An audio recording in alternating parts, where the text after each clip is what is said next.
नमस्कार, अढ़ाई का अड्डा देख रहे हैं आप। मैं हूं आशीष त्रिपाठी आपके साथ और अढ़ाई का अड्डा में शुरुआत करेंगे इस वक्त की बड़ी खबर से जो कि दिल्ली से आ रही है। दरअसल चुनावों में मुफ्त उपहार और चुनाव आयोग इस पूरे मामले को लेकर बहुत अब सख्त नजर आ रहा है। केंद्र और राज्य की सुरक्षा और जांच एजेंसीज को निर्देश जारी कर दिए गए हैं। मुफ्त उपहारों पर सख्ती से निपटने के लिए चुनाव आयोग ने तैयारी कर ली है। दरअसल सख्ती से लगाम लगाने के निर्देश दे दिए गए हैं, चूंकि ऐसी जगहों को चिन्हित किया जा रहा है जहां उपहार रखे जा रहे हैं। इलेक्शन कमीशन की तरफ से जानकारी दी गई है। गोदामों पर छापे मारकर ये जांच की जा रही है कि आखिर किस तरह के यहां उपहार रखे गए हैं। गोदामों पर उपहार इकट्ठा करने की गतिविधियों पर नजर रखी जा रही है। चुनावी राज्यों के बॉर्डर्स और अतिरिक्त निगरानी, इसके लिए इलेक्शन कमीशन ने निर्देश दिए हुए हैं। संदिग्ध चेक पोस्ट पर सीसीटीवी से नजर रखी जाएगी। एजेंसीज में समन्वय के लिए नोडल अधिकारी की भी नियुक्ति के निर्देश दिए गए हैं। और तो और शराब माफियाओं पर निगरानी रखने के लिए चुनाव आयोग ने विशेष निर्देश दिए हैं, क्योंकि शराब चुनाव प्रभावित करने वाले सर्व प्रमुख तत्वों में से एक मानी जाती है, जिसमें पैसा, शराब या उपहार देकर इसे प्रभावित न किया जाए। इसके लिए इलेक्शन कमीशन की तरफ से ये निर्देश दिए गए हैं और इन एजेंसीज के लिए चुनाव आयोग का ये आप देख रहे हैं, जो फोटो आप देख रहे होंगे जिसमें लिखा हुआ है साफ शब्दों में डायरेक्शन टू एनफोर्समेंट एजेंसीज। क्योंकि सभी जो विभाग हैं, सभी जो एजेंसीज हैं, उन्हें यहाँ पर सीधे और सख्त निर्देश दिए गए। चेक पॉइंट्स पर जो सीसीटीवी हैं उनकी मॉनिटरिंग होनी चाहिए। इसके अलावा जो शराब माफिया हैं, लिकर किंगपिंग्स, यहाँ पर शब्द का इस्तेमाल किया गया है, जो शराब बांटने का काम करेंगे, उन लोगों पर सख्ती से निपटने का काम किया जाए। एजेंसीज को सीधे निर्देश दिए गए हैं। तो यहाँ इस तरह की गतिविधियां क्योंकि कुछ चलन में आई थी और इससे पहले कुछ टीम्स ने छापेमार कार्रवाई करते हुए ऐसे गोदामों को आइडेंटिफाई भी किया था, चिन्हित भी किया था। एजेंसीज के बीच समन्वय बना रहे, इसके लिए नोडल अधिकारी भी नियुक्त किए जा रहे हैं चुनाव आयोग की तरफ से। और अब किसी भी तरह से चुनाव प्रभावित न हो, इसके लिए प्रयास चुनाव आयोग का। और बात करेंगे, हमारे सहयोगी सुशील पांडे इस वक्त हमारे साथ जुड़ गए हैं। सुशील, अभी चुनाव चूंकि 5 राज्यों में है और उसके बाद लोकसभा के चुनाव है, तो एक लंबा जो गैप है, एक लंबा जो समय है, पूरी ड्यूरेशन जो है वो गहमा गहमी रहेगी। लोगों को प्रभावित ना कर सके, वोट प्रभावित ना हो, इसके लिए ये निर्देश जारी किए गए इलेक्शन कमीशन की तरफ से। जी बिल्कुल, देखिए साफ तौर से आने वाले जो विधानसभा चुनाव हैं 5 राज्यों में, पहले तो फिलहाल चुनाव आयोग ने कमर कसी है। इसी विधानसभा चुनाव के मद्देनजर तमाम तैयारियां की हैं, जिसमें सबसे बड़ी निगरानी फ्रीबीज को लेकर है, जिस पर चुनाव आयोग ने राज्य के और केंद्रीय जो जांच एजेंसियां हैं उनको ये निर्देश दिया है कि तमाम राज्यों में ये एजेंसियां एक्टिव हों और जो फिलहाल माल गोदाम है या जो वेयर हाउसेज हैं वहां पर जांच एजेंसियां निगरानी करें और छापेमारी करें और ये देखें कि फ्रीबीज को लेकर कहीं राजनीतिक दलों के द्वारा लोगों को फायदा पहुंचाने के लिए गलत तरीके से तो कदम नहीं उठाए जा रहे हैं। चुनाव आयोग की तरफ से यह भी कहा गया है कि जो फिलहाल राज्यों को एक सीमा से दूसरे सीमा में जोड़ता है, उनके जो संदिग्ध पोस्ट हैं वहां पर सीसीटीवी लगाए जाएं और उनकी निगरानी की जाए। और ये निगरानी इसलिए अहम है क्योंकि एक राज्य से दूसरे राज्यों में शराब, हथियार, ड्रग्स और इन तमाम लोगों का जो फिलहाल आवागमन होता है, उसको लेकर जो राज्य जो केंद्रीय सुरक्षा जांच एजेंसियां हैं वो कहीं ना कहीं सतर्क हों, क्योंकि चुनाव आयोग ने इस पूरे मामले में एक मजबूत कदम उठाते हुए तमाम जो राज्यों और केंद्रीय जांच एजेंसियों के बड़े अधिकारी हैं उनसे बातचीत की है, उनसे बैठक की है, ताकि 5 राज्यों में निष्पक्ष चुनाव कराया जाए, जिसमें फ्रीबीज एक बड़ा मुद्दा रहा है। हर बार चुनाव में ये देखा जा रहा है कि कई राजनीतिक दल लोगों को वोट के लिए उनको पैसे देते हैं, शराब देते हैं। तो इसके लिए फिलहाल चुनाव आयोग के द्वारा ये कदम उठाए गए हैं। चुनाव आयोग ने निर्देश ये भी दिया है कि तमाम जांच एजेंसियों के बीच में समन्वय बैठाने के लिए एक नोडल ऑफिसर अपॉइंट किया जाए, ताकि इस पूरे प्रकरण की देखरेख वो स्वयं कर सके। हेलीपैड्स जो हैं, जहां पर जो हेलीपैड्स हैं, जो एयरपोर्ट्स हैं, वहां पर जांच एजेंसियां अलग तरीके से जांच करेंगी, क्योंकि कैश लोगों को पहुंचाना, शराब देना, ड्रग्स देना, इसको लेकर सुरक्षा एजेंसियां जो हैं वो चाक चौबंद हो। और इसी दिशा में जो चुनाव आयोग की टीम है उसने राजस्थान, मध्य प्रदेश, छत्तीसगढ़ कई राज्यों का स्वयं दौरा किया है और वहां देखा है कि किस तरह वहां पर जांच एजेंसियों के द्वारा कदम उठाए जाते हैं। प्रत्येक घटनाक्रम है ये चुनाव को प्रभावित करता है, वोटर्स को प्रभावित करता है, और वो चुनाव आयोग बिल्कुल भी होने नहीं देगा। पूरी दुनिया में सुशील ये चुनाव आयोग अपनी तरह की एक अनोखी संस्था है जो कि इस बारे में तय करती है कि चुनाव निष्पक्ष तरीके से हो। बहुत शुक्रिया सुशील आपका इस पूरे मामले पर जानकारी देने के लिए। चलिए बढ़ते हैं आगे और करेंगे कुछ अन्य खबरों का। आपको बता दें सीधी से एक बड़ी खबर आई जहां टिकट कटने के बाद नाराज विधायक केदारनाथ शुक्ला की बगावत देखने को मिली। अन्याय के खिलाफ लड़ूंगा लड़ाई, केदारनाथ शुक्ला ने उठा लिया है झंडा। विधानसभा क्षेत्र में न्याय यात्रा निकालने के लिए असली बीजेपी में हूं, उनका कहना, जिसे टिकट वो नकली बीजेपी। आप देखिए भारतीय जनता पार्टी का जो नीति और सिद्धांत है, आज तक वो किस में खरी उतरी हैं? उन्होंने इस दिशा में क्या संघर्ष किया है? आंगनवाड़ी का फार्म भरने आई थी और लोगों ने जिला पंचायत का फार्म भरा दिया। जो नकली भारतीय जनता पार्टी है वो तो जीरो पर जा रही। इसको कैसे परिभाषित करते हैं आपस में? नहीं, इसमें परिभाषा देने की जरूरत नहीं। काफी दुख पहुंचा है और अब चुनाव लड़ने की भी तैयारी कर रहे हैं, यात्रा निकालेंगे, बीजेपी में ही रहेंगे। हरीश, आवाज मिल पा रही है आपको? हरीश, अगर आप सुन पा रहे हैं तो सवाल एक बार फिर से दोहरा देता हूं। जो टिकट कटा उस बात से शुक्ला जी बहुत नाराज हैं और पार्टी की तरफ से इस पर कोई प्रतिक्रिया, जो वो यात्रा निकालने की तैयारी कर रहे हैं?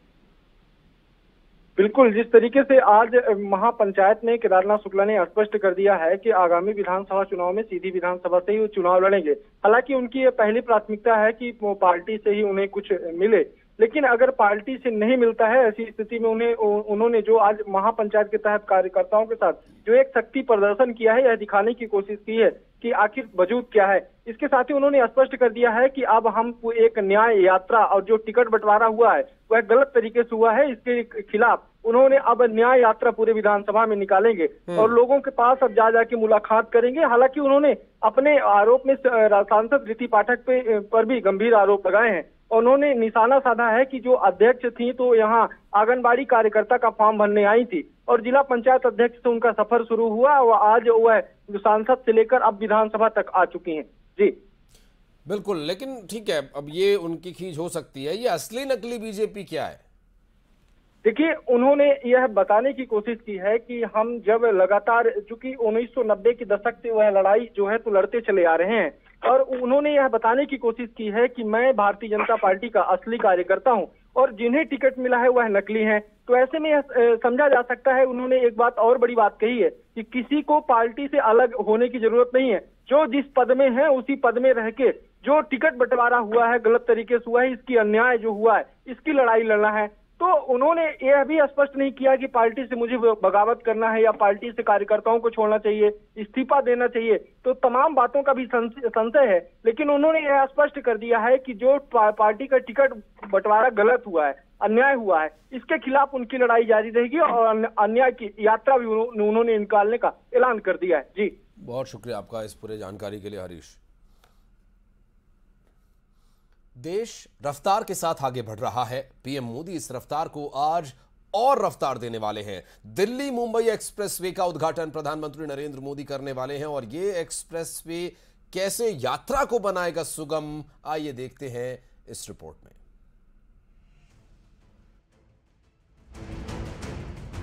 देश को रफ्तार देने का पीएम मोदी का मिशन जारी है और इसी मिशन के तहत प्रधानमंत्री आज देश को एक बड़ी सौगात देने वाले हैं। पीएम मोदी दिल्ली मुंबई एक्सप्रेसवे का उद्घाटन करेंगे। ये एक्सप्रेसवे दिल्ली से वडोदरा तक की यात्रा का समय आधा कर देगा। हरियाणा, मध्य प्रदेश, राजस्थान से गुजरने वाले इस एक्सप्रेसवे से कई शहरों की कनेक्टिविटी और बेहतर हो जाएगी।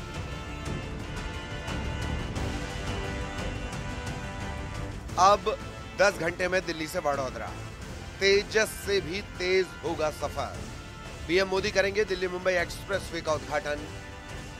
सोहना, दौसा, लालसोट, सवाई माधोपुर, कोटा, रतलाम, दाहोद और गोधरा से गुजरेगा एक्सप्रेसवे।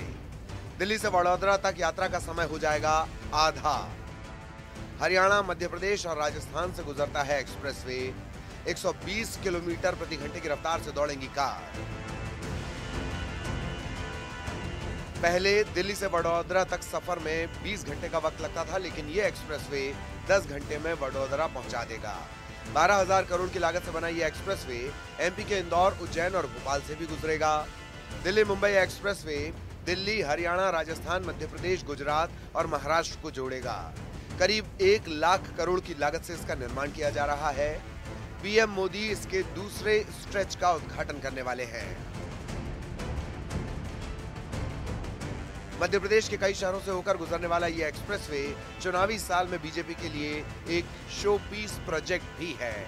यह प्रोजेक्ट यात्रा को रफ्तार तो देगा ही, बीजेपी को इससे चुनावी माइलेज भी मिल सकता है। Bureau report, news 18। और विश्वकर्मा योजना शुरू कर पीएम मोदी ने देश के करोड़ों पारंपरिक कलाकारों को एक बड़ा उपहार दिया और वे कलाकार पीएम मोदी का आभार जता रहे हैं। राष्ट्रपति पदक से सम्मानित अंतर्राष्ट्रीय मूर्तिकार दीपक विश्वकर्मा ने पीएम मोदी का आभार जताने के लिए उनके लिए एक अद्भुत तोहफा तैयार किया है।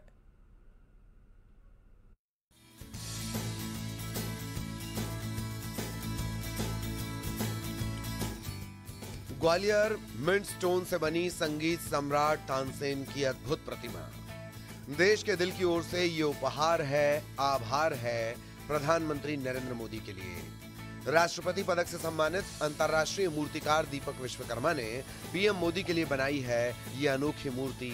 इस मूर्ति में तानसेन राग गाते हुए दिखाई दे रहे हैं।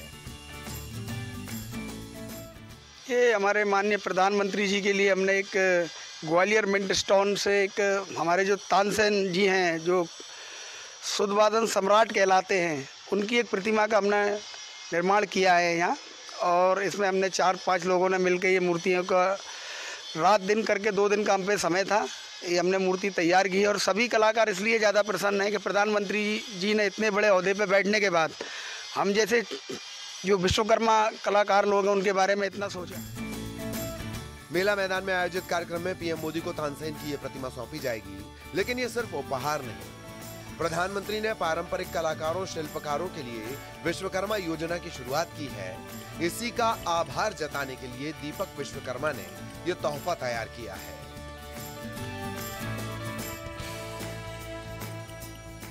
आज हमारे लोग को आत्मनिर्भर बनने का मौका मिलेगा, इसलिए हम सभी विश्वकर्मा की तरफ से उनके लिए एक गिफ्ट हमने बनाई है ग्वालियर, ताकि जब भी वो याद करें, उस मूर्ति को देखें तो ग्वालियर की याद उन्हें हमेशा है। इस तरह की प्रतिमा कब तक जीवित रहेगी? ये आजीवन जीवित रहेगी। ग्वालियर मिंट पत्थर से हजारों साल उसकी उम्र है और वो सुर बांध रहे हैं, जैसे उनकी भौएं का इम्प्रेशन है और जो उनकी एकदम तान से वो सुर मिला रहे हैं, वो पूरी करैक्टर उस मूर्ति में झलकाया गया है।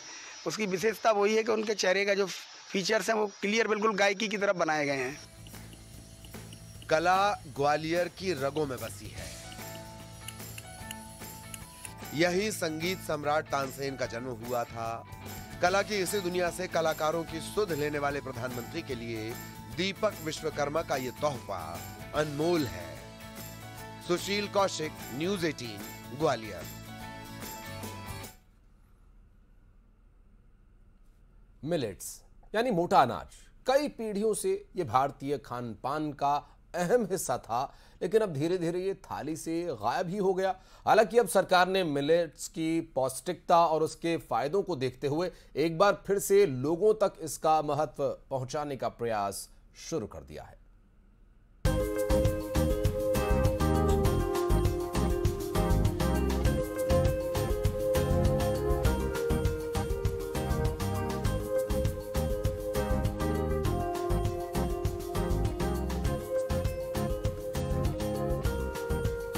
मिलेट कैफे मुंगेली दिखने में ये किसी आम कैफे की तरह ही होगा, लेकिन ये अपने आप में खास है। ये कैफे गवाह है कि कैसे धान का कटोरा कहे जाने वाला छत्तीसगढ़ अब मिलेट हब में तब्दील हो रहा है। एक तरफ सीएम भूपेश बघेल के नेतृत्व में मिलेट्स को लगातार बढ़ावा दिया जा रहा है, तो दूसरी तरफ प्रशासन भी शासन की इस कवायद में कदम ताल कर रहा है। और तेजी से आगे बढ़ रहा है और इसी की तस्दीक करता है मुंगेली में शुरू हुआ ये millets cafe. Collector Rahul Dev ने इस कैफे का शुभारंभ किया। इस मौके पर एसपी, डीएफओ और सीईओ सहित कई प्रशासनिक अधिकारियों के साथ यहां के जायके का स्वाद भी लिया। मिलेट कैफे में खाने के बाद कलेक्टर यहां के मुरीद हो गए और इस कैफे की खूब तारीफ की। पंचायत विभाग की पूरी टीम को, जिला पंचायत को बधाई दूंगा कि उन्होंने भिड़ के मेहनत करके बहुत कम समय में इतना खूबसूरत, इतना सुंदर जो है स्ट्रक्चर तैयार किया गया है और मुंगेली वासियों को निश्चित रूप से इसका लाभ मिलेगा। बहुत अच्छा स्पेस ये जो है निकल के आया है। ये हमने जो डोसा खाया वो मिलेट का डोसा था, लेकिन खाने में पता नहीं चल रहा था, लग रहा था कि चावल का डोसा है, जो नॉर्मल डोसा होता है। तो ये इनके हाथ की कलाकारी है। जैसा आप जो संचालन के बारे में पूछे, तो ऐसा संचालन जो समूह करेगा तो मुझे नहीं लगता कभी ये पीछे होगा, क्योंकि हाथ का जादू है। मुंगेली में शुरू हुए इस कैफे की पहचान सिर्फ मिलेट्स से ही नहीं है, बल्कि ये कैफे महिला सशक्तिकरण के लिए भी जाना जा रहा है, क्योंकि मुंगेली के इस कैफे का संचालन का जिम्मा जरहा गांव की नारी शक्ति महिला समूह के ही हाथ में है। खाद्य सामानों के साथ में यहाँ जिन बॉटल्स में पीने का पानी मिलेगा वो भी महिला समूहों ने ही तैयार की है। इसे अपने को आगे लाभ करके, इसके पहले हम लोग क्या बोलते हैं कि कोरबा गए थे, वहाँ से कुछ देखते सीखे हमको समझ नहीं आया। उसके हिसाब से फिर हमको लगा कि हमारे समूह आगे बढ़ेगा करके हमने अपने समूह के माध्यम से इसको रेस्टोरेंट मतलब उद्घाटन कर दिए हैं आज। जिसके हम लोग चाहते हैं कि महिला स्व सहायता समूह महिलाएं आगे बढ़ें। मुंगेली में सी मार्ट के ऊपर बने इस मिलेट्स कैफे में आने वाले लोगों को कोदो कुटकी रागी से बने इडली, डोसा, पुलाव, चीला और चाउमीन जैसे कई व्यंजन परोसे जाएंगे, जो स्वाद में बेहद लजीज होने के साथ साथ सेहत के लिए भी फायदेमंद हैं। इसके अलावा मिलेट्स कैफे का इंटीरियर डेकोरेशन, बढ़िया फर्नीचर, लाइटिंग और साज सज्जा भी लोगों के बीच आकर्षण का केंद्र बन रही है। हमने इडली और डोसा ऑर्डर किया था, काफ़ी ऑर्गेनिक है और मुंगेली के लिए पहला नवाचार है, तो काफ़ी सराहनीय प्रयास है। आइटम तो हमने वही खाया है, वैसे देखेंगे तो इडली डोसा, लेकिन यहाँ पे इडली डोसा का जो टेस्ट था, उसमें जो यूज़ किए गए ऑर्गेनिक मटेरियल थे वो बिल्कुल हटके थे। वो आप देख कर समझ जाएंगे, और खासकर सांभर का इडली का टेस्ट। मुंगेली मिलेट्स कैफे एक ऐसी काबिले तारीफ पहल जो एक पंथ दो काज के मुहावरे को चरितार्थ कर रही है। इस कैफे से मिलेट्स को बढ़ावा तो मिलेगा ही, साथ ही महिलाओं को आगे बढ़ने में भी मदद मिलेगी।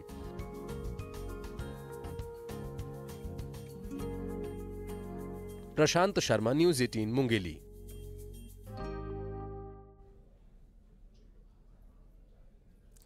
रागी, कोदो, कुटकी का मजा लीजिए और मुझे दीजिए इजाजत। वक्त एक छोटे से ब्रेक का, चल लौटते हैं।